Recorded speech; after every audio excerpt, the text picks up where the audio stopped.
stand-up comedy, sketch comedy, and most importantly, you. That's right, join us every Monday for new episodes, and you can be a part of the show on Facebook Live, YouTube Live, and Twitch. Ask questions and interact in the comments, and make sure to share this with your actor, comedian, and creator friends so they can be a part of the show too. Can't make a live show? No problem. You can catch up on your favorite podcast platform and visit laughingvikings.com to find out how you can join the cast and crew. All right, it's time for today's show. Buckle up and make sure you stick around to the end because we have a special surprise for you. All right, ladies and gentlemen, it is Laughing Vikings Live. Happy Monday Fun Day. Let's go.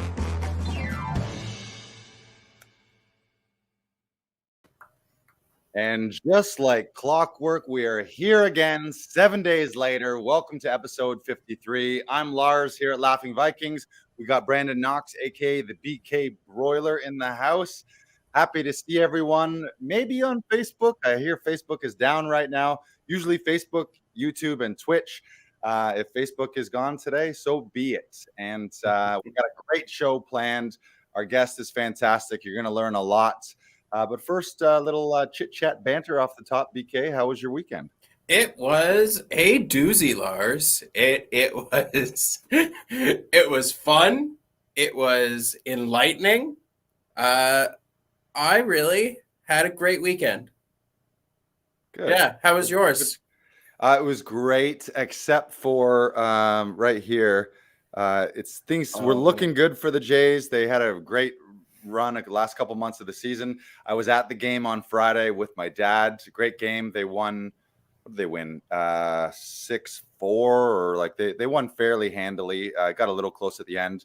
Then they blew them out on Saturday and on Sunday, but they still ended up losing or not making the playoffs because both Boston and New York won. So their season's over. So I was a little sad, but I'm not really like a fiercely passionate sports person where I live and die based on them anyways. It's just kind of like, oh, okay. All right. See them.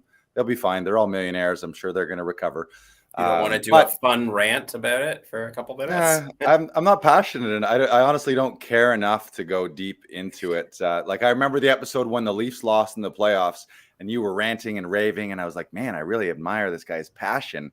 I wish I cared about anything that much, and I certainly don't care about sports that much. When I was a kid, I did, and I maybe would have cried if they lost when I was really young. Mm-hmm. But now it's just like, I mean, I cheer for them. I root for them. Yeah. They do have an incredible team. They got a great young roster of players that are going to be around for a long time. But now it's time for hockey and basketball season, I guess. Yeah. Yeah, it's going to be great. It's going to be interesting. The Leafs need to win my support back this year, but I'm very excited to see what they do. That's funny that you say they need to win your support. Like you've finally walked away from an abusive relationship after how many years? You'll be back. You're back. They're not going to have to do anything. Opening day, opening game, you're going to be there just like you've been there every other year when they've lost. So yeah, I will. I feel for you. Thank you. I appreciate that. I really appreciate that. I mean, I feel for you, but I'm also like, it's that quote about insanity, doing the same things over and over and over again, expecting different results. It's like you sort of are a little bit of a masochist to be a Leafs fan at this point, like a glutton for punishment. There must be something you like about that pain every year. Maybe you're just like, I just like to feel anything. It reminds me that I'm still alive, Lars. Yeah. Right. We also had a fun weekend in Comedy Alley here. We had a couple great shows on Friday and Saturday. And the other thing that I'm continually going to be speaking about over the next few months here is the conservatory that I'm a member of, the Todoroff Conservatory. I've got classes Monday through Thursday doing scene study, film history, theater history, improv, movement, voice and speech, everything that you could possibly learn, really. And that's just super enlightening. They've been so much fun. I feel every day more and more like the artist. I'm just bashing any imposter syndrome that I may have had into the ground and just grinding it to a pulp with these classes.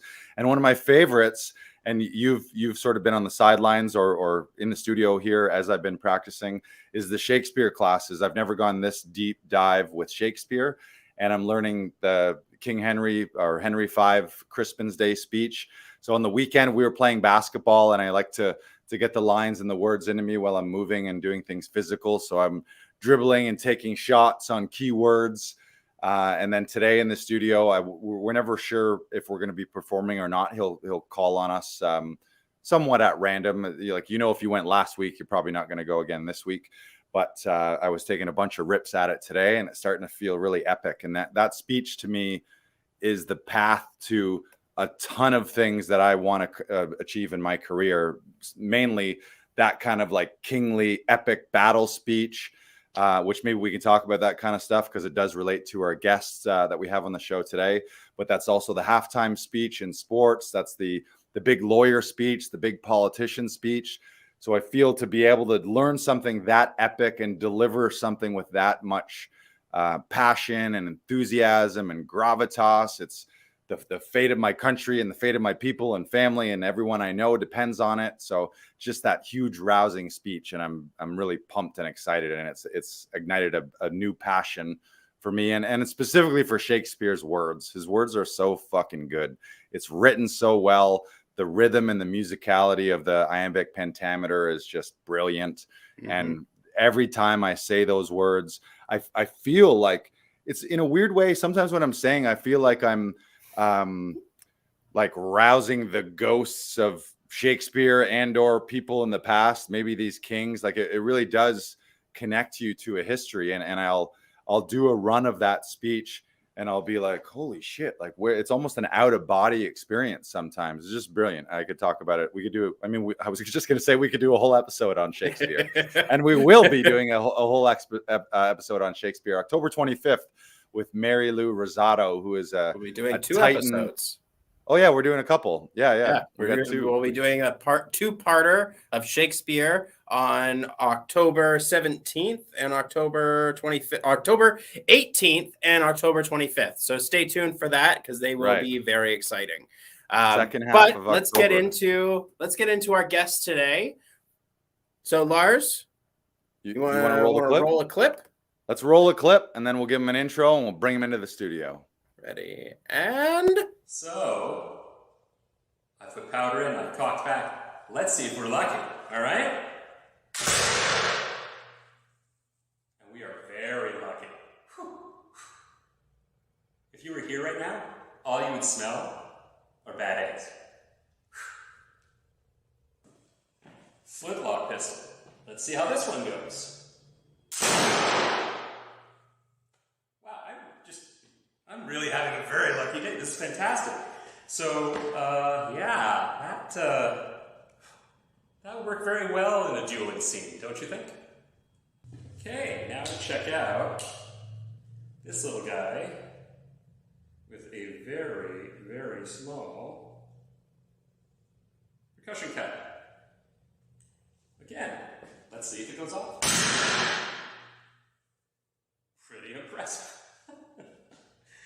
It's ridiculously fun. What we do, crazy fun. So this is that French pistol with a much a larger percussion cap. Ready? Almost like a old-timey camera. But it works lovely, and this has been used in a few shows, and I found it to be very, very useful. Even with just the percussion cap.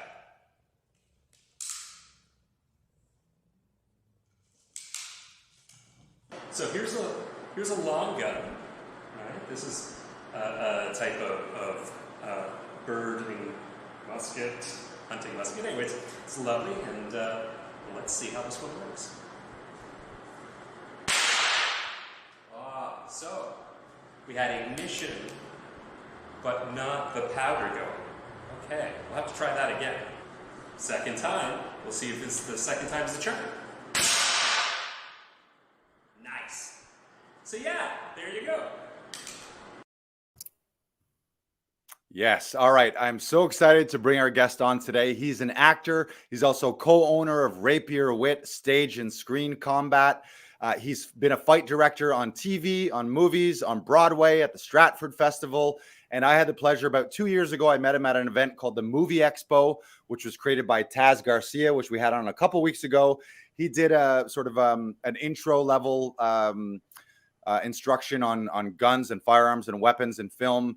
I loved it so much that I signed up 2 weeks later for his next class. I loved it. You guys are going to love him. Please bring in Daniel Levinson, everybody. Hey, guys. Great to see you. Thank you so much for having me.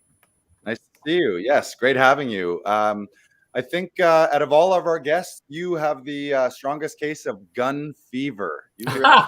Well, I can tell you just I did that shot because someone wanted me to show some of the black powder stuff for a project coming up, and it seemed like a good excuse to show how they work. And I can still taste the black powder. I swear, it's been months. And I don't know if you noticed at the end of the video, you started hearing the sound behind. That was me evacuating all the air out of the studio because I had set the alarm off. Yeah, alarm. Yeah, it was epic. My neighbors love me. Yeah, well, we're so pumped to have you here. Again, when I took the class with you and your other instructors, I loved it. I loved your teaching style. You might think that the interesting thing about you is you're so fun and you're so smiley and lovable and likable. You might think that someone dealing with guns and weapons wouldn't be that. So it's a funny juxtaposition of teaching people how to use these weapons of death in TV and film, but all with a smile on your face. So I loved it. You were one of the first people that came to our mind when we were talking about this next season of having some instructors and people come on the show to talk about their specialty. So we're going to talk a lot about your career. We're going to talk a lot about Rapier Wit and the courses that you offer there. But first, this is something that we do every episode. This is a little something, Daniel, called the 1 minute life story. Brandon's going to throw a stopwatch up on the clock here on screen with 60 seconds. And you get 60 seconds to tell our listeners Daniel Levinson's 1 minute life story. Go. Oh my God. So I got into university by writing a really great script that probably isn't so great now. And it was really exciting. And because of that, I went to York University. And while there, I realized writing is really freaking hard. And I was going to focus on acting to be able to be a better writer. And when I finally graduated in 91, which is probably before most people who are watching this were alive, but it's worth it. Stay in here. It gets there. I decided right then and there to start Rapier Wit. Not because I thought I was going to take over the world, but I just got tired of waiting for the phone to ring. And I thought this way, if I rang my own phone, I'd have someone to talk to, which would be me. And very quickly, I started finding myself doing lots of fight directing. Why? Because people kind of liked how as you said, I made them feel, and they loved how I was able to tell really great physical stories, and I was able to make them feel comfortable. And really, really important, no one got hurt when I was working with them. And step by step, I finally bit the bullet and got my first studio, and then got a larger studio. And now I'm in this really even larger studio, and step by step moving towards trying to create a really great environment. And so now I have a community of Rapier Wit, which is very welcoming, very amazing. We do awesome things. Please come. Ding, ding, ding, ding, ding. Wow, that was perfect. You might have nailed it right on 1 minute there. That was impressive. That's going to go down in the Laughing Vikings 1 minute life story archives as one of the smoothest. Fantastic. Aim to please. So good. I want to say one thing because you're very kind about saying how you enjoyed working with me, and it was a great pleasure working with you as well. I think because we're dealing with really serious issues and often tragic ones, we're talking violence that normally ends in a character's death, and some of them, of course, are not heroic at all. Like we can deal with violence that is very upsetting because it could be characters who are being abusive, characters who are sort of nuts and bolts of some of our really tragic material. And so I think it's important to go in with a healthy sense of who we are and being able to find joy in being partnering and working with people rather than, I think, taking ourselves too seriously, because the work is serious. And this way you get the best of both worlds, and it's not as draining. The idea is not to go home at the end of the day unable to function because it's been so heavy. So again, also talking about your wonderful take on Shakespeare, you have to also be able to get out of it and allow yourself breath. Because if you lived in the epic all the time, you would eat yourself up, right? You'd burn yourself up, So it's really finding a good balance in enjoyment and love of the other and working with each other, and at the same time as you saw, being very serious in creating excellent work at the same time. Right. And as a person who throughout my life, I did grow up in the country. So there was hunters around me and people with rifles and things like that. I never had one. I've never gone hunting.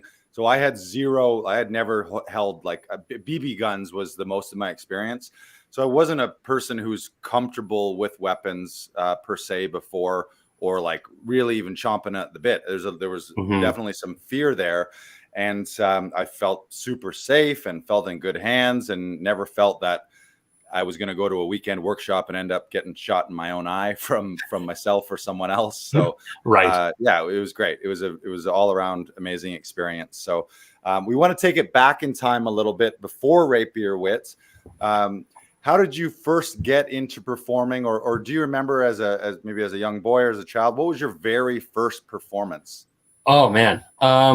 I was acting as a kid, like summer camp acting and during school acting, and nothing jumps out that is like epically amazing, but I clearly liked it. Near the end of high school, I did a ton of improv.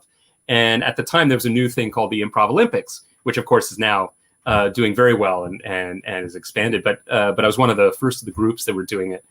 And that went on to creating a couple of shows with those people. And it's interesting. I really thought I was going to be an actor because I love acting and I loved the cause about it. But let's say the business of acting strangely got in the way of the other things I really loved, which was the directing, the fight directing, the writing. And I had to make a choice, basically. So that's where, though I still think of myself as an actor and occasionally get asked to act, finding myself much more being mentoring people, fight directing, and of course teaching.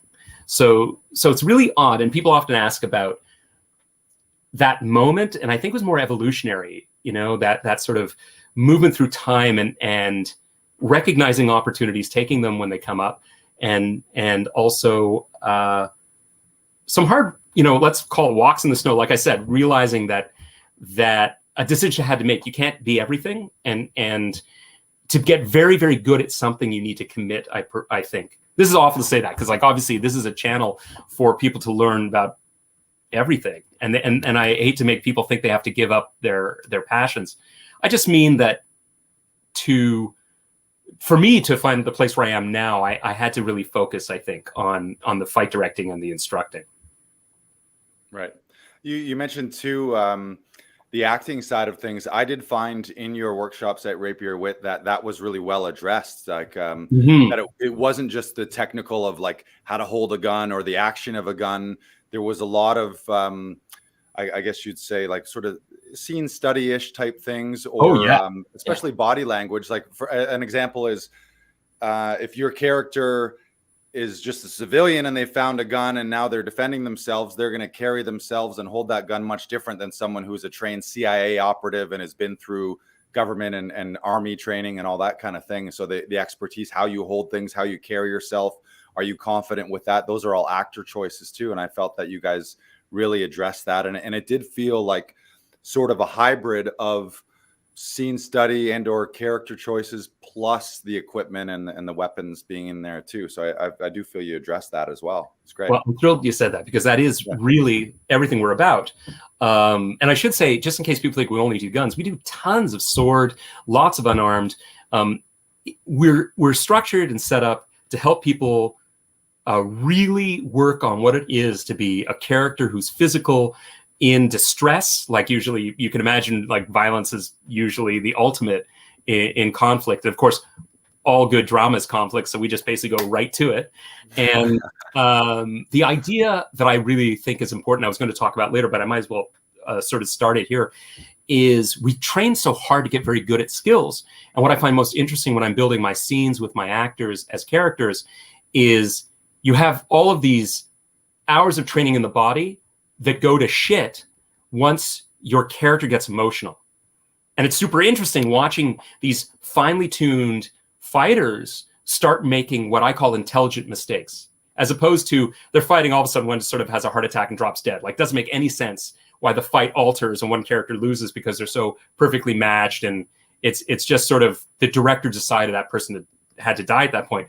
I want the audience to be there step by step, following the story, feeling for the characters, and then going, oh, this guy's screwed. Oh, and you can see the character making the emotional or mental mistakes, or pulling it out, that ridiculous, not to talk about sports, but that ridiculous belief that we have in the Leafs ever going to win. That you still have this sort of feeling, right? Maybe this is their year, even though the guys had all those wounds. Sorry, man. I just thought I'd point that out. But you know what I mean? And so the irony is, learning the skills is physically taxing and mechanically challenging. But I would suggest what makes it really amazing to watch our actors is the emotional content. The emotional content with the audience. You were talking about with Shakespeare and how you have this incredible emotional rush when you're doing it. What do you think you're getting back from the audience as you're feeding them, right? And you also really need to play these characters that are fundamentally different from the beginning of the scene to the end, particularly when the climax means either A, you've taken a life, and you may not feel good about that, right? You might be a character who is actually horrified that they've done that ultimate bit of violence, or they might feel vindicated.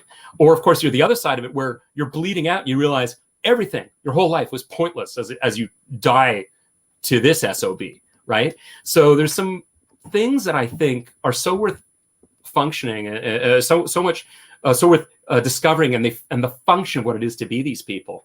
And then I've noticed that the people we work with are phenomenally excellent in scenes where there's no violence, because you can feel the potential in them of the capability of violence as the character, or you can see that their choices are stronger because they've already made other choices in other scenes that allow them to go further than if they had only done standing and speaking scene study, right? So we find this super useful to motivate and activate other parts of our creative soul. And so I do think of myself as an acting teacher, as well as a fight instructor, as well as a technique teacher. And it's really great because I've surrounded myself with really phenomenal people who are all different or unique in their approach, and yet feel likewise in what I'm saying. So we have a very deep and very rich environment, regardless of who you get to teach, work with as a teacher. Love it. Yeah, we're only a few minutes in, and there's already just pearls of wisdom and just spitting fire here. Let's take it back to you. Do you remember your very first paid professional gig, whether that was as an actor or as a fight coordinator or so there's two that jump to mind. One, it must have been later because it was around Christmas, and it was at Casa Loma, and it was one of the first Christmas shows. And it's super interesting to perform with people right there. And it was a year that everyone got sick, so I didn't, and I kept finding myself in cast and being begged to come in on days off. So I had way too many times in. And the show went past Christmas, and we were doing a Christmas Carol. So it was Christmas over, and you're kind of like, why are we still doing this, right? And if you've ever been in Casa Loma, at the end of the evenings, it's always a bit creepy. Like the guests are finally gone, and you're still paid to be there, and you're wandering around in these empty rooms, and so I actually discovered a lot about interaction with people. Even though I'd done improv before, they weren't like in your lap, as it were, and really working with people, dealing with what it is to be in that time pressure. Do you know what I mean? It was so that there was that job. And another one, ironically, my wife, who wasn't at the time, Kirsten and I were working for a company doing things about the environment. And at the time, AIDS was a huge issue. And we were doing shows about the AIDS epidemic, and doing shows about how to better our lives in environmentally, but also like how the structures of cities work. And we would go to high schools and younger schools and do those, traveling around Ontario. And that was also, again, very interesting, dealing with material that was super important and really, really serious. But how do you get it across without making people fall asleep, And how do you do it without losing your will to live, because it's really bleak? Like the stuff we were talking about was super serious. And the irony actually is, way back then, talking about the danger of epidemics and the threats that we would need to address. Good thing we listened. Anyway, You know, that thing. So those were examples of some of the earlier shows. And then I did a ton of Shakespeare. No surprise, I was brought out to do the fights, and then, hey, it's cheap and he's here and he fits the suit. Let's put him in the show too. You know, so I was doing Shakespeare. And when I was younger as a fight director, I thought more was more instead of less is more. So we had these ridiculously long fights, and I'm like, looking back now, and I'm surprised the audience didn't fall asleep because, you know, hours of violence. Better to do really timely, smart, specific, short violent scenes rather than the ones that go on and on that make you feel good about yourself. Gotcha. Note to self. Yes. Yeah. Less is more. We want to start talking a little bit more about the origins of Rapier Wit. Brandon, I think, is going to show a little promo video here. Oh, okay, great. Roll the clip. Rolling the clip.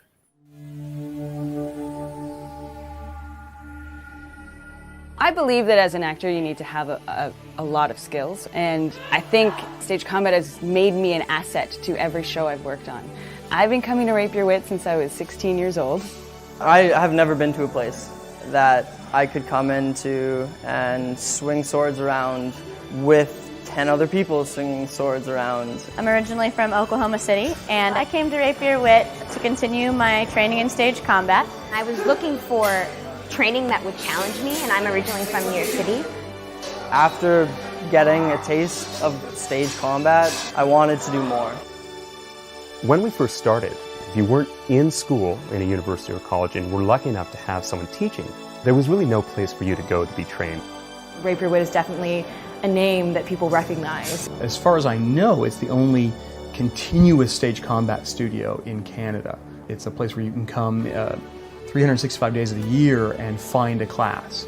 We train actor combatants through basic, intermediate, advanced to get their certifications with FDC. We train in all sorts of fight forms: unarmed, single sword, quarterstaff, rapier and dagger, and broadsword, small sword, Eastern unarmed martial arts weapons. Every Monday we have somebody new come in and do something that you normally can't get to train in. I have people coming here who are doing dance, circus. It really is a safe place to come and to train, and a fun place to come and train. The armory is also incredible. You walk into this armory and it's a whole new world. We get to just come in and pick a weapon and say, teach me this. You're never a stranger after you walk through the door. That sense of community makes it less of a club and more of a family.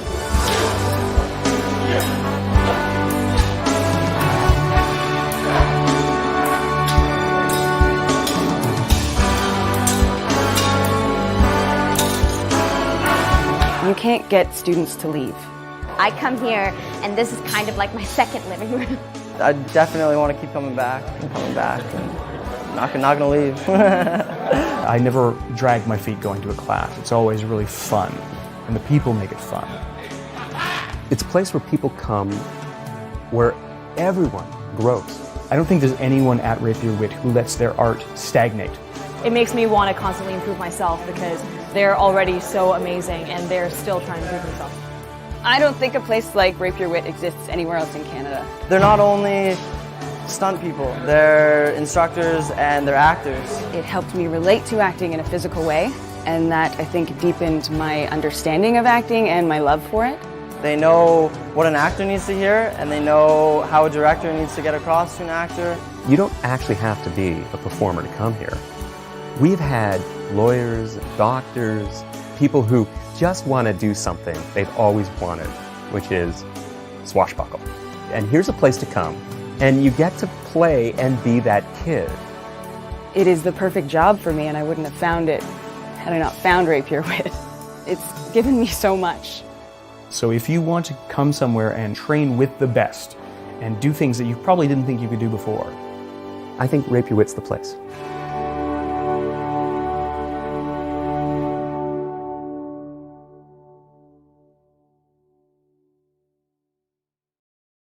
Swashbuckle? Yes. It's a fantastic word. It's not, What a good it's word. not a fantastic word. I have to say, watching that makes me even sadder about the loss we've had over COVID. So this is the longest period of time we haven't had stuff happening 6, if not 7 days a week. And we're not open yet, I'll fully admit, because you can see how close we are physically in doing things. And it's all well and good that I'm willing to wear a mask, and I think everyone would, but we're still, I think, trying to navigate what COVID means for us to do these scenes and this work. It's immensely physical, and I have worked in a mask physically, and it's a challenge in a way that I'm not saying you can't breathe in a mask, but emotionally, it feels harder than you would normally. You know what I mean? If you're wearing just a medical mask. And finally, our rules are very simple. There's 3 rules for stage combat: safety, story, style. And what that means is safety. If you harm someone or harm yourself, you can't continue. So that's a no-brainer. And story is because there's no point in doing something that doesn't engage the audience emotionally and mentally. And so there's the story, and it has to be between you and your partners and you and the audience. And style is the question of how we tell that story. But the first one was safety. And if we're not creating and maintaining a place where people can come and do what they do safely, which includes not getting COVID, then obviously I'm going against the entire center of our core, right? And that's one of the reasons why we haven't opened yet. And we tried doing some Zoom work, and I had taught some Zoom classes, but again, and more power to everyone who can do Zoom, fantastic. And I'm really happy for you, and go keep doing it. But I know what makes us, I think, special, or what really gives people the sense of the personal, is being in the room and allowing that engagement on that level. And I'm willing to hold for a bit longer, right, to allow that to happen. And that's where we're at right now. And so the good news, and I can promise this, the Wit's not going anywhere. So I'm not going to lose Rapier Wit. We're not closing, but we're just in a hiatus. And it's given me a lot of time to think about what's important to me about my art and art in general. So I think when I come back, I hope I'll be even stronger. And also you'll notice how young and less gray I was in that video. Well, I'm sure that your community of actors here in Toronto and elsewhere are all chomping at the bit. So the second that you are open, I'm sure things will be booming for you. And you're right. If you are so big on safety, it would be sort of antithetical for you to then be like, okay, yeah, be safe with guns and be safe with swords, but come on in with your viruses and let's figure it out.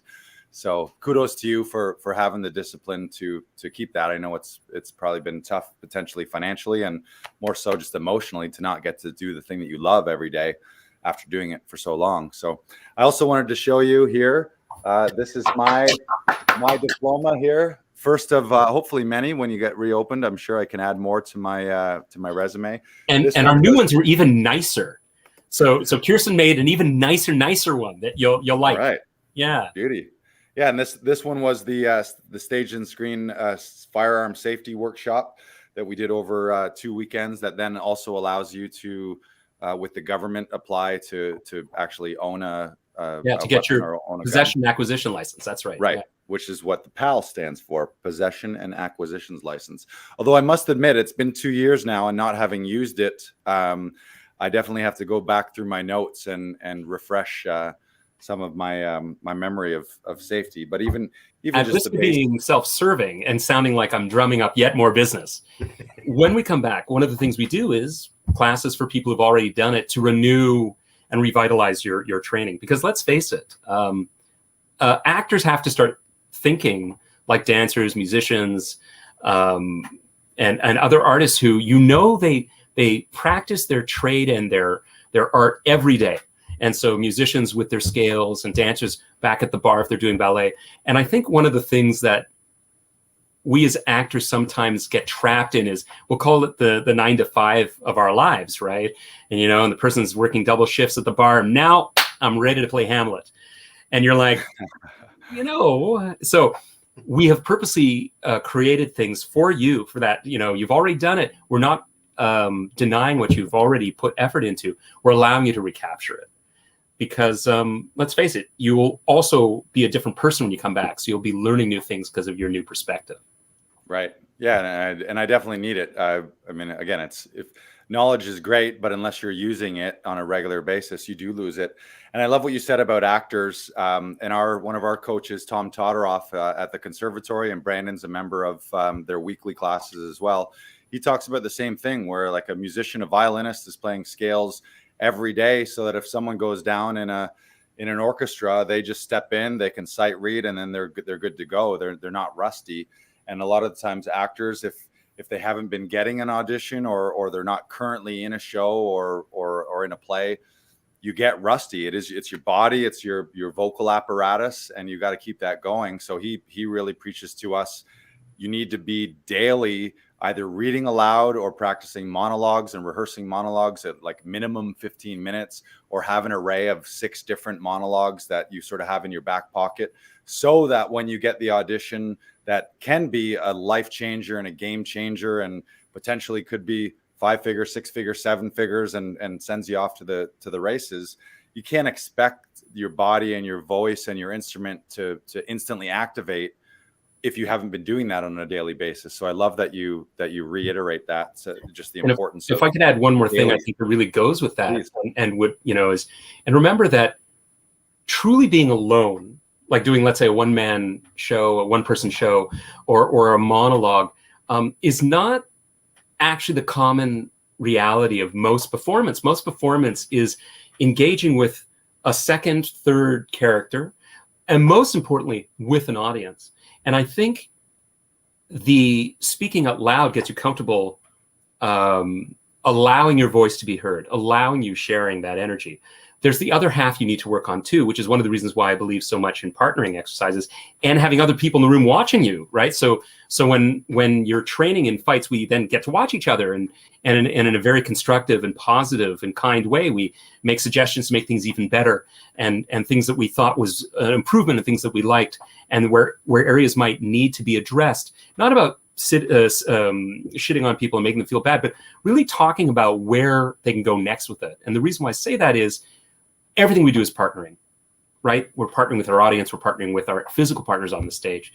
So what you said, I think, is 100% true. And then the next level is to remember that what we do always involves the other. So it's one of the reasons why I think acting is one of the most empathetic and compassionate of the arts, because of our absolute need for that, where writers and painters can create and then hand the art off and never interact with their audience.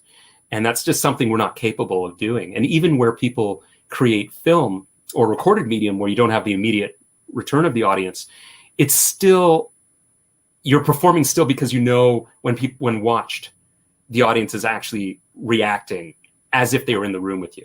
So this is all stuff that I think is super important for us to engage in. That's a great point. Brandon, you had a couple questions as well. Dan, how was Rapier Wit founded? I know we talked about it a little bit off the top, but I would love to get more. When I was doing the whole, Yeah. So I have to be absolutely upfront and frank and say I had no idea my life would lead me here, right? I graduated out of York University and thought I would be an actor. And as I said, I got in writing, and I've always been writing on the side. And the writing actually now is being used in my classes and being given to other performers to use in their performances. And so I'm very lucky with that. But I started Rapier Wit thinking I was going to do improv, some acting, and I liked fighting, and I thought it was fun and it'd be easy and try to do something. And I really wanted to create my own work. And we're talking school and church basements, any corner I could find. And bit by bit, I was realizing that people liked what I was doing, and Rapier Wit was moving from about being Daniel to being much more about other people. And in, I want to say 94, I decided to bite the bullet. No, 96, to bite the bullet and get my first studio. And it was hardly that. It was like 500 square feet, and I lived in it too. Like, as you turn around and bump your head on your own shadow kind of thing, right? But it was a start, and those were my first classes. And I learned about many things, and at risk of sounding like a jerk, I went back to all the experiences I had as a student and started doing a lot of stuff that I wished people had done for me, right? Or with me. And I think I came out of a time and an art style where you were supposed to know something. If you didn't know it already, then like, what the hell's wrong with you? We're here to teach you some skills and some tricks, but like, you either are or aren't, whatever that means. And I was very frustrated by that, because I wanted to improve, and I didn't want to hate myself every fucking day of my life, right? And at the time, and I think a lot of people might agree, that when you were in theater school, it was pretty brutal for that period. And I'm hoping it's better now. I was teaching in university from '94 up to just before COVID. And again, because I wasn't really interested in doing Zoom, and they weren't sure what to do with stage combat in the schools. And also I realized it was time to me to step back and let some of my younger peers get chances to be in the universities, because I was going to focus on the WIT, and I'm mentoring numerous artists around the country, and actually in North America. And I thought, you know what, I'm doing a lot. Let's give some of this work away. And it was really helpful to catch this breather, right? And step by step, as I said, I grew from this ridiculous closet to a less ridiculous closet to this place now that I think I'm pretty proud of. When I get complaints about the WIT, it's always like, we wish the space was bigger. And I'm like, I wish I had a pony, right? We have 1,500 square feet. It's super hard to get anything, right, in this city with no pillars, you know what I mean? And we have a sprung floor, and, you know, like, I'm really happy with the WIT. So when people say that to me, I just kind of want to, you know, sulk, you know, because I would love to have 3,000 square feet, you know, what can I tell you? But it's super hard to do that. And also, once I started building up my spaces, I quickly realized doing it by myself was less of a way to really grow and to succeed than bringing people along and with me. So now there's about 12 instructors, depending on who's in town, because they all work on their own projects and are all successful in their own right. But this way I can really have a number of people join me in teaching. And so, for instance, a large part of Rapier Wit is part of Fight Directors Canada, which is Canada's only internationally recognized nationwide association of stage combat artists. And there are other people who do it, and I don't want to make it sound like you can't work with them, by all means, but we're just a group that have people from coast to coast. And I love the fact that we can have people come and join us from all over. And what this means is we have certification classes. There's basic and intermediate and advanced within Fight Directors Canada, because there's just so much to learn, and it allows us to then really focus. And we believe in a holistic view of learning things. So basic has 3 disciplines, and intermediate has 4, and advanced has 5. So you constantly are adding not just technique and new skills and new demands of unique weapons, but also growth in demands on the person, right? And because of that, and we've worked with international people really like Fight Directors Canada, really like the artists that we're helping promote and create, because they seem very well-rounded and they have huge skill sets. And so because of that, and I'm really lucky, I get to teach everything in all the disciplines, but I want to share that.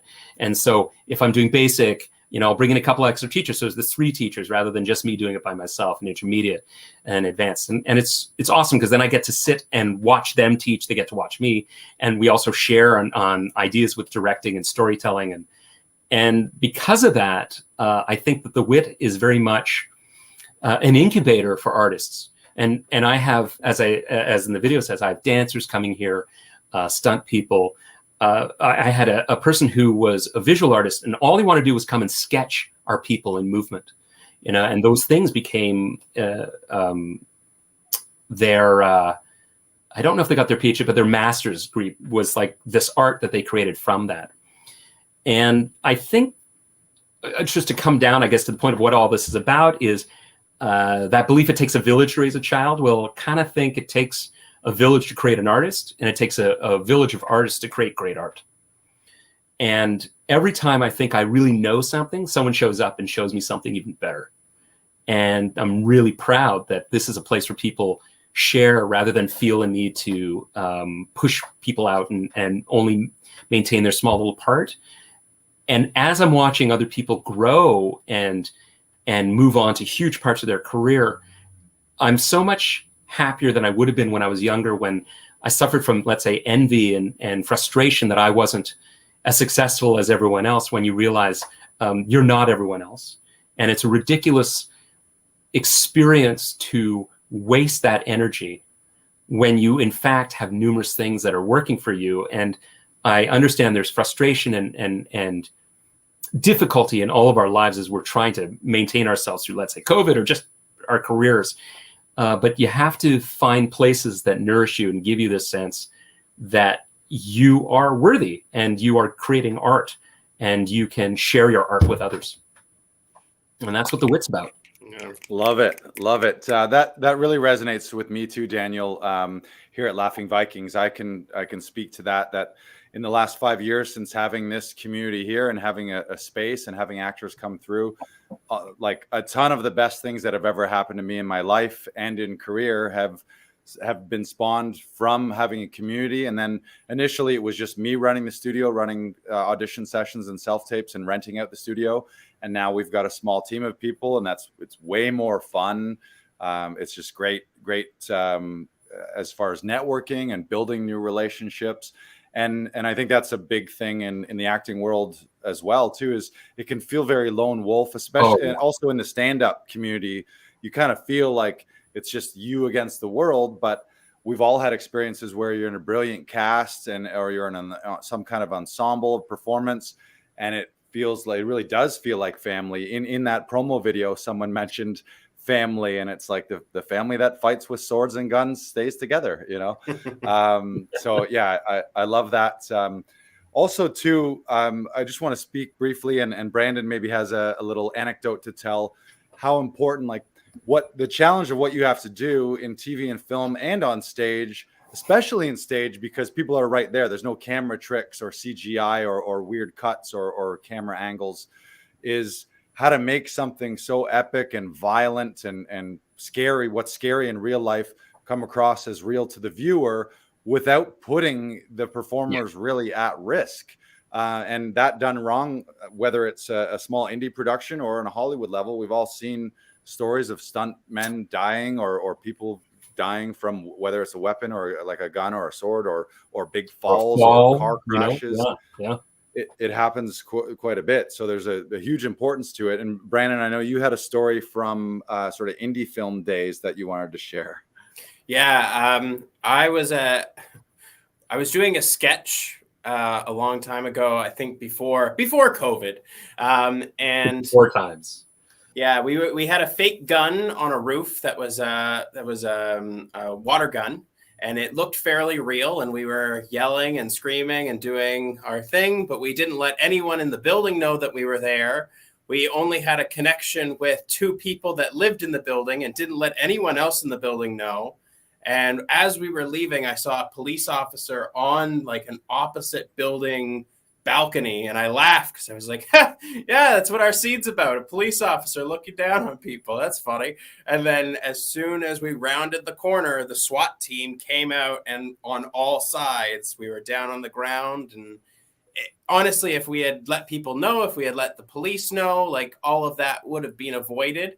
And it was luckily just a rehearsal, but it could have been a lot worse. And I from then I have been very open about how I feel about gun safety. And I don't even believe that you should just randomly have a gun in a bag while doing a monologue and then bring it out and wave it about to get more of an effect. I just don't believe that is something that we should do as actors, because we don't know what trigger warning anyone could have. And like, that wasn't my first run in with a gun, but like it could have ended a lot worse than it did.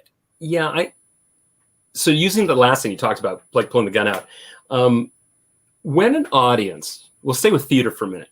When an audience comes in, there's a contract, an agreement that they're willing to observe and watch. We even put, warning gunshots if there's actually a gunshot, right?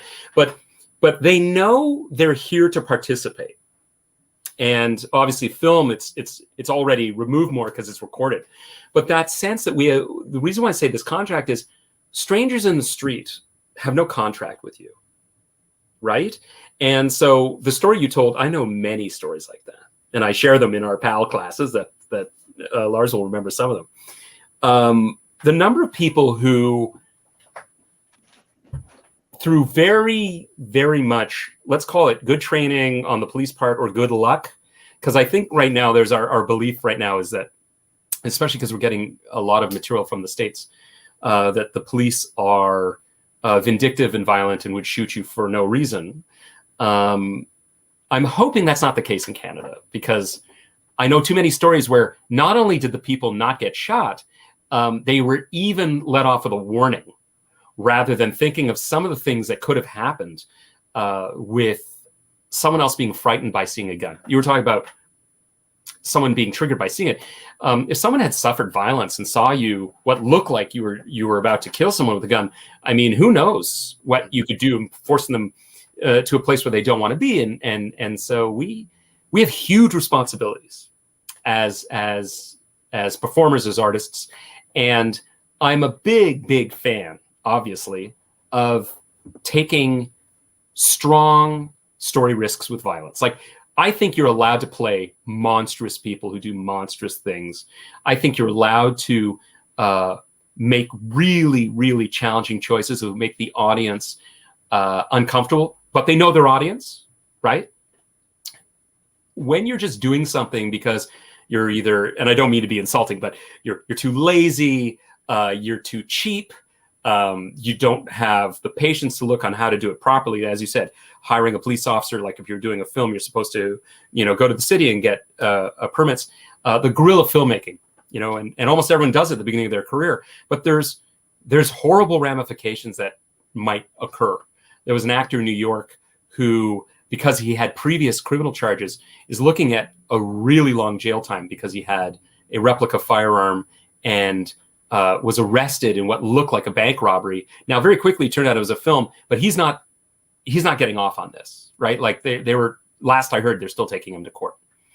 And so I don't think it's hard to get what you want. What I mean by that is you put in the time, you find the financial and other resources and do it correctly. And I bet you'll even get better art, rather than looking over your shoulder and trying to get it filmed very quickly and running through alleys in Toronto and hope nobody catches you. The other thing about it is what we put out, we get back. And so when we put out professional, empathetic, kind, intelligent, and giving energy in our work and our behavior and our professional interactions, I do believe we get it back. I know that everyone has stories about working with that one person who's just a complete pain and is awful, but honestly, they're not the majority for me, right? And then I think with something so important, which is your life, you really need to take tremendous responsibility with such things, right? And I have stunt friends who they're exceptional performers, but all of them have had an injury they probably shouldn't have had, right? And to a person, when they tell me about these stories, it's like, I wasn't thinking, right? I was too tired that day, or I wanted to show off, or I needed to do it. They told me I needed to do it, and you're, not so much. And so I'd be the last person to tell you, no, never use guns or never use swords or never do stage combat, because clearly, or violence, because it's what we do. But like I said, you can get everything you want. You can get your cake and eat it too, if you simply take the time, you do the training, you do it properly. Because that's the other thing, right? The danger I'm going to suggest is far beyond ours. If enough bad events occur, they'll pass more laws, right? Making it even harder for us to do things that we think we want to do for film. So for instance, where the prohibited replica firearm, that whole thing came out because people were doing two really stupid things. One, they were buying these replica firearms and apparently attempting to make them into real firearms, because of course you didn't need a license for them, which is insane and would probably blow up your hand and cause like death. So already it was crazy. But these are people who probably had little care right? But there were other people who talking about the guerrilla filming, and they were buying these rather inexpensive, prop starter pistols that look like real guns, and were using them. And the police went to, basically it was the federal government, and they basically said that our officers are endangered with these things, or people are endangered, and we will shoot them thinking it's real firearms. We need to do something about that. And all of a sudden, all these things that used to be easy to get are now prohibited replica firearms, even whether they work or not, whether they make a blank off, whether they're made out of rubber or aluminum, plastic or wood. If it looks real enough, then the danger to you as an individual would be perhaps being shot by a police officer for fear that you have a dangerous weapon. And we do live in a culture where, let's face it, we don't all carry guns all the time, where you can see certain places in the United States where people are carrying into restaurants and things. When someone sees a gun in Toronto, they panic. And probably rightly so, because it's never up for a good reason. So I think your comment about you could have done it a different way. Yeah. And the other thing I want to point out is when I started, you knew when someone's filming because cameras were like the size of a fairly hefty child, and they had all the weights on their hips from the batteries. Now cameras are, it's this. People are filming. And so people will see what they see. They don't think you're filming. They think that you're about to commit a crime. And they may be the victim. So when I hear people like, can you believe it? They called the police. Yeah, I totally believe they called the police. Yeah. They're probably smart to call the police, right? So that story really hits me because I've heard it shockingly similar numerous times. I even know one very similar where the police jumped them while they were on the roof, pressed them into the hot tar. So one guy got 3-degree burns on his chest. Yeah, my friends also I got burns as well on mine. Oh my God. I'm wondering if you're the story. We might be talking about the same story. Yeah. I think we might. Yeah. But oh my God. And I won't go into it because it takes too long, but yeah. But there's a guy a very good actor who was acting here in Toronto, was working on a show, got into terrible, terrible trouble over a prop gun that was like just a cap gun. And then he was working out west, and someone told him this story about this idiot who with this cap gun who got into trouble with the cop. And he comes back to Toronto and calls me and says, Daniel, I'm a story now. And if it was later in time, I'd tell him he was a meme, right? He was a meme. But anyway. Yeah. So there you go on that. Like, I think you're totally right. But I also want to reassure people who want to say, but that means I can't do what I want. You can. Mm-hmm. You just need to take the time and make sure you have the proper things in order. Yeah. Right. Yes. Proper training so that you don't become a cautionary tale. Yeah. Yes. You've answered so much, and you've talked a lot about Rapier Wit. But is there anything else that when you guys do reopen, can you just tell us what prospective students and actors can expect or know about before joining? So the goal is, I think we're probably going to do what we call like a soft or a smaller opening and then go into our full-blown everything when we know we can.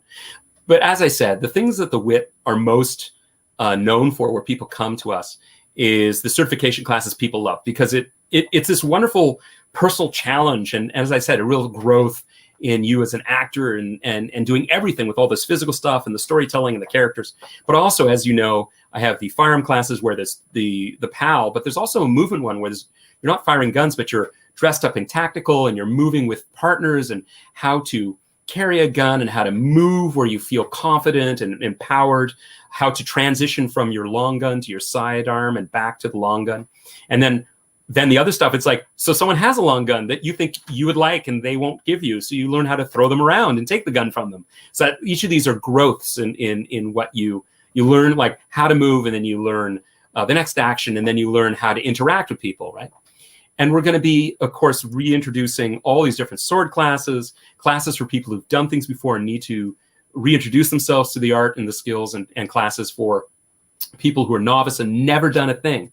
So we go from the absolute babe in arms, brand new, well into the grizzled old master who just needs to keep him moving and his skills alive, right? And other than that, I mean, we have fighting for film that is very popular. I got to tell you though, I'm super excited about the future. I just don't know what it looks like yet. right? Right. You know, and we have classes in the evening, classes on weekends, and then even classes during the week, because it fits someone's schedule somewhere. And that's the goal. Oh, and the other thing that you really like to do is with the longer stuff, like the certifications that are intensive, where people are working with us for 2, 3, 4 weeks, 8-hour days. We do give days off because we're not monsters. You'll work with people from all across North America. We have people coming in from the UK.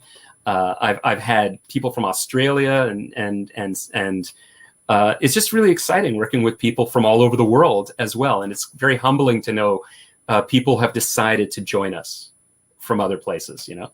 Mm-hmm. Yes.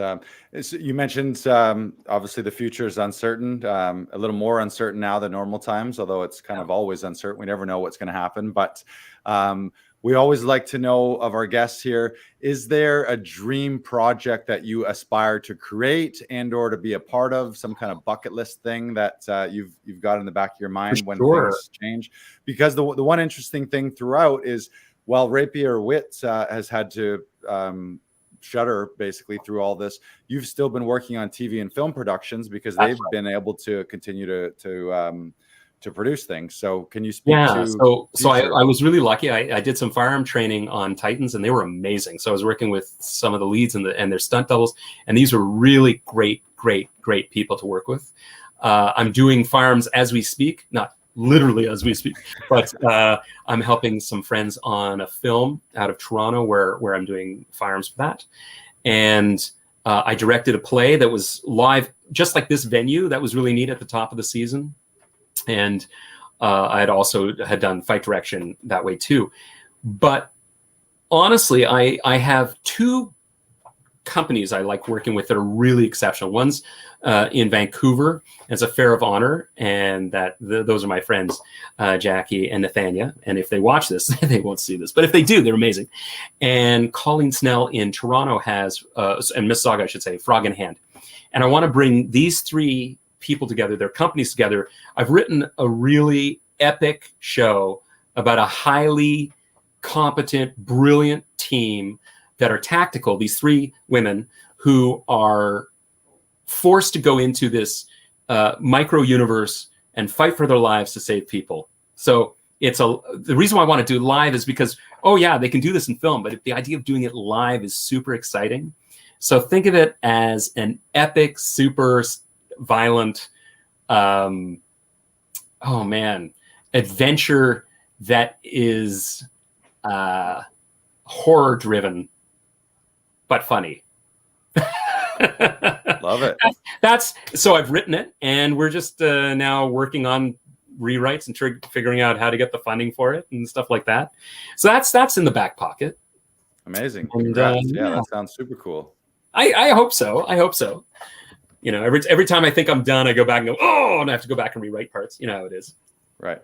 And just as a quick teaser, is there anything that, like, as a quick tip or hack, or and again, I know I don't want to skirt your training as far as I get you, the proper process, but is there anything quickly that you would want to share and or could teach to anyone watching at home, whether it's relating to guns or any other weapons? But let's just talk about your character, right? I think the first thing you want to ask your character is, are they capable or are they not capable in the physical thing that's demanded of them, right? So in the example of the Titans characters, they're hyper capable. They're not only highly trained, but they have that X factor that makes them superheroes, right? But sometimes you're a poor sap in a bad location, wrong place, wrong time. And as you said, you picked up a gun and you're lucky you're holding it without pointing the muzzle at you, right? So you want to know, are you capable? Are you not capable? And then the next thing you want to ask is, how much is emotion kicking in and overcoming your sense of self and thought, right? So again, you might be a capable person who's well trained, but you're a police officer going in because you think there's some missing kids, and you come in and not only are you too late and you find them, but they're dead. But you find the guy over them and you are 100% sure he's the monster. The question is, how do you deal with the violence in that moment? Versus you walk in and there's the same story. You're the police officer. You think you walk in and there's the kid, and she looks scared and frightened, and you think, don't worry, I'm going to save you. And as you go towards her, she comes out with this knife and comes at you, right? Or she simply points behind you and you turn around and there's that guy.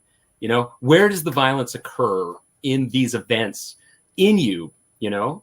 And I guess the last thing is, after everything is said and done and you survive, how do you feel about it? So I think, and this isn't a huge criticism, because obviously I love lots of like hyper adventure, crazy, over the top Avenger-esque movies, right? But thinking about you're a real person, a normal person, and you have now permanently altered who you are by putting blood on your hands. What does that mean? How are you going to go home for the rest of your life to your family, right? Or the opposite. There's blood on your hands and son of a bitch, I really like it. Like my whole life, I've said yes to people and done things I didn't want to do. And I suddenly discovered what I really like. And apparently what I really like is hurting people. This makes for a very different story and a different character event than the person who's simply neutral at the end of doing something. And I would suggest we're never neutral, right? So you were talking about Henry, right? And I mean, think of those events that Henry lives in this play, or earlier when he fights Hotspur. I mean, yeah, he wins. He's now going to be, you know, he's gotten all of his honors by killing this guy. But how does he really feel about it? And the other thing you want to ask yourself is, when you're that character, is this the first person you've killed? And did it feel like the way it was going to feel? Because we all have all these intellectual moments of you're standing over the icy pool and you're about to jump in and you land in the pool. Does it really feel, was it as bad as you thought it was? Was it worse than you thought it was? You know, and these questions you ask yourself make for far superior character story event interactions with your audience than simply being neutral and turning off. And I think what gets you as an actor hired again and again is not if you feel things, it's that you get the audience to feel things. Right? That's the gift we give. And so I'm not, this sounds mean, I'm not really interested how you actually feel. I don't want you to really want to kill your partner. But man, do I want that audience to feel something about you killing that other partner, that character. Right. Don't kill your partner, because then you're, man, that's got to be manslaughter or something. Yeah, you probably won't work again. Yeah, it's like, I'm tired of cleaning up after these people. Yeah. Yeah, no, that's terrible. Just, we need to get a new understudy in here every week. That's right. You know, thank God there's a nice place for burial just outside of town. I love what you said about how do you feel after? How do you feel before? How do you feel after? And I especially love when I hear parallels or synchronicities between instructors. And one of our acting coaches, again, I'll mention him, Tom Todoroff.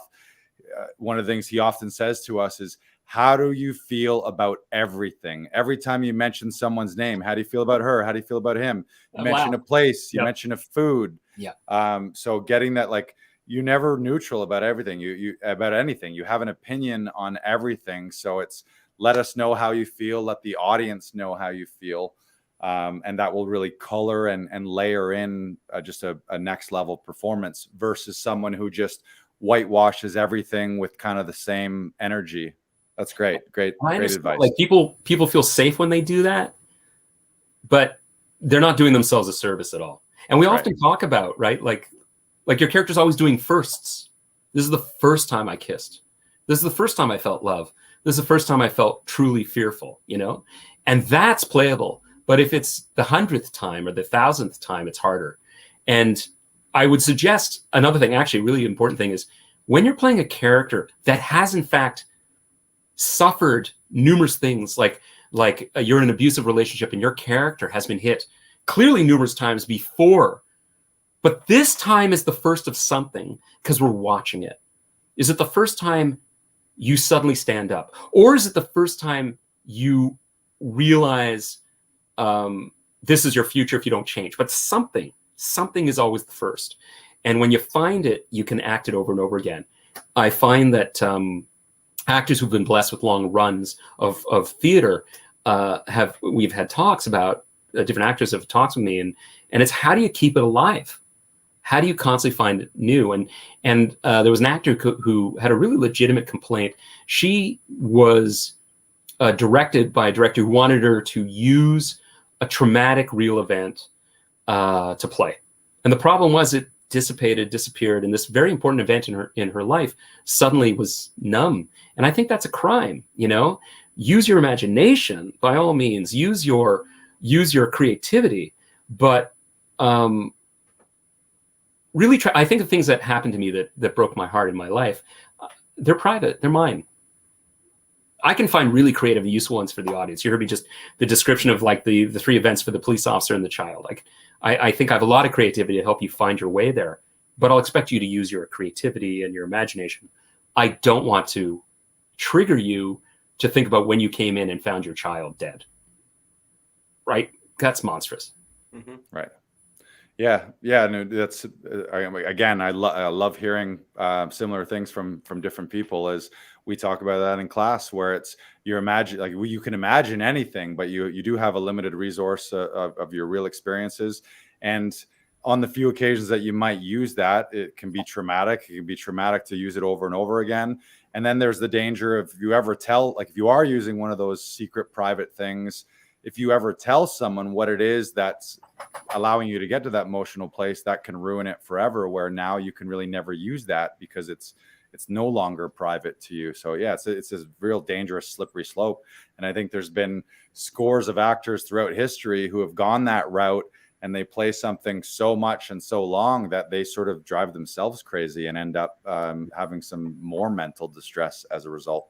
And the really nice thing about my suggestion versus finding a real past one is this also means you don't have to judge yourself, because you'll probably judge yourself from how you felt about something, and you don't have to follow a created script.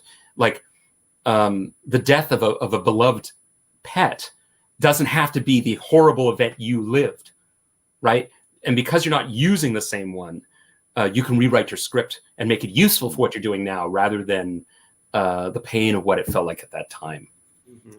You know, and I just think it's an important lesson for us to take, because there's a laziness to not coming in with choices and goals and things that, you know, coming in, I'll just do it by the seat of my pants and I'll just do my emotional journey of the day.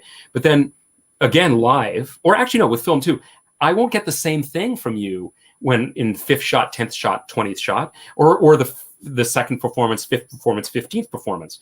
And everyone deserves the same performance that they've paid for. And they're not gonna be able to edit if you're not able to give the consistency of your performance, right? So I think it speaks right there. Great point. Yes. Well, Daniel, thank you so much for coming on the show today. This has been amazing. I'm sure all of our viewers have already learned a lot, and hopefully, like me, when I first saw you at Movie Expo, they want to continue and go more of a deep dive when you continue and reopen things. Where's the best spot for people to learn more and to go to? Is that to the website? Absolutely. So you're always welcome to shoot me an email, you know, or info@Rapier Wit, and we'll get back to you. I have huge lists now of contact people, which I promise I will follow up. When Facebook finally gets up, there's a Facebook group and page, so you're always welcome to join us there. And I always post up, like I like to post really interesting things about stage combat or film combat or history, weapons, you know, things that I think, and also quite frankly, when putting stuff up about COVID and putting things up about union things that people should know. So it's a good place for people to share sorts of information. The personal stuff is all cats. Nothing but cats. That's, you know, I'm run by my cat. It's terrible. Cats with guns. Yeah. Oh no. Like no. My cat is like, no, seriously. Her name is deadliest. She should have her own page at this point. Right. That's great. Well, thank you for everything you do with Rapier Wit and with TV and film. I mean, what you do makes TV and film the believable thing that we all love, and you do it in a way that you keep people safe and not injured and not dead. So thank you for doing that. Brandon, you want to close us out here?